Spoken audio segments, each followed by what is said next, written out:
Baiklah, saya Gloria Elrika Lontaan dengan NIM 1902110601. Di sini saya akan menjelaskan pengenalan akan komputer, yang dimana ini merupakan mata kuliah komputer dan masyarakat. Kita masuk pada pengenalan komputer.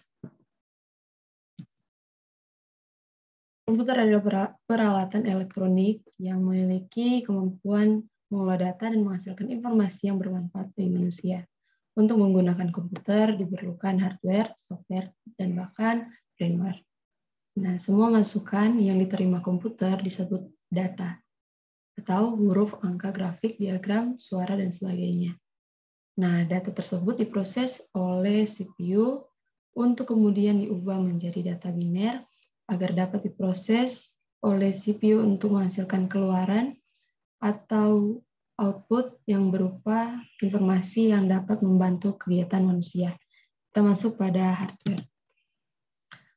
Hardware atau perangkat keras dapat didefinisikan sebagai peralatan dalam sistem komputer yang dapat dilihat dan dapat dijamah secara fisik. Secara fungsional, perangkat keras dapat digolongkan sebagai berikut. Yang pertama, perangkat input. Kemudian, perangkat pemrosesan. Yang ketiga, perangkat output. Yang keempat, penyimpan data atau storage media. Kita masuk pada perangkat input. Perangkat input digunakan untuk memasukkan data ke dalam komputer sesuai dengan format yang diizinkan komputer untuk kemudian diolah ke dalam media pemroses. Contoh, keyboard, mouse, barcode, reader, dan lain sebagainya. Kita masuk pada perangkat pemrosesan, yang dimana ini terdiri dari CPU atau prosesor yang digunakan oleh motherboard dan dibantu oleh komponen-komponen yang ada di dalam motherboard tersebut. Seperti yang pertama, arithmetic logic unit, di mana ini merupakan unit pengolahan data, aritmetika, dan logika. Kemudian ada control unit, yang merupakan unit pengendalian atas suatu proses yang sedang dikerjakan. Kemudian ada memory unit, yang merupakan unit pendukung. Semua perintah yang sering digunakan oleh prosesor akan disimpan sementara pada bagian ini. Kemudian yang terakhir ada clock prosesor. Kecepatan proses prosesor atau disebut juga clock speed. Di sini misalnya Intel Pentium 800. Berarti prosesor berdetak 800 juta kali dalam 1 detik. Semakin besar nilai clock speed, semakin cepat proses tersebut menyelesaikan pekerjaannya. Kita masuk pada pengeluaran atau output,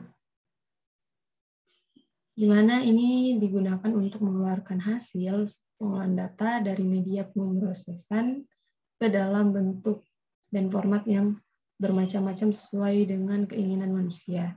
Contoh, printer, monitor, plotter, proyektor, atau LCD, dan lain sebagainya.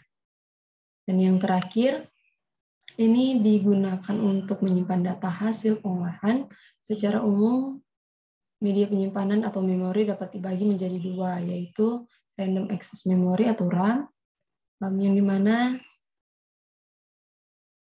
kemudian yang kedua ada read only memory atau ROM.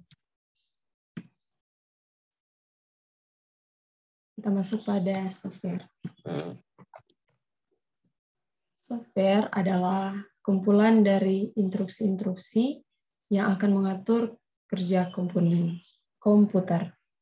Jenis-jenis perangkat lunak ada dua, yaitu sistem operasi dan sistem aplikasi.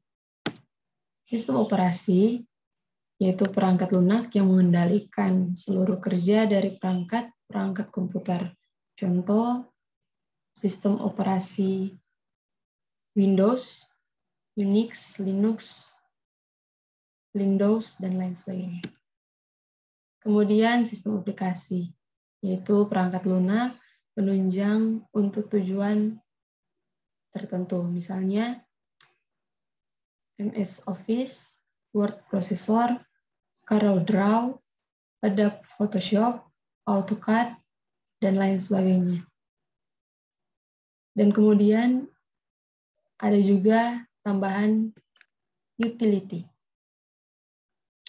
di mana ini menunjang kinerja komputer dan perawatan perangkat keras komputer, misalnya turn up utilities dan antivirus. Oke, baiklah, kita masuk pada bagian yang terakhir, yaitu brainware.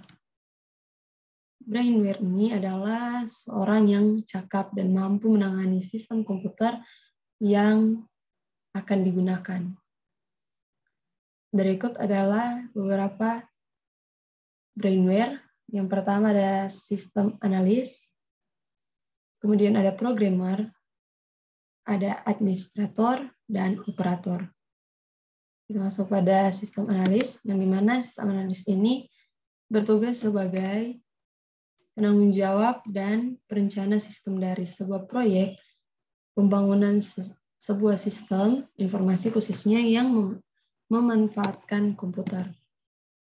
Kemudian ada programmer, yang dimana programmer ini pembuat dan petugas yang mempersiapkan program yang dibutuhkan pada sistem komputerisasi yang dirancang. Kemudian ada administrator, di mana ini merupakan seseorang yang bertugas mengolah suatu sistem operasi dan program-program yang berjalan pada sebuah sistem atau jaringan komputer. Kemudian yang terakhir ada operator, yang dimana ini pengguna biasa hanya memanfaatkan sistem komputer yang sudah ada. Itulah penjelasan saya mengenai pengenalan komputer dari mata kuliah komputer dan masyarakat. Sekian dari saya. Jika ada kesalahan, saya mohon maaf dan terima kasih.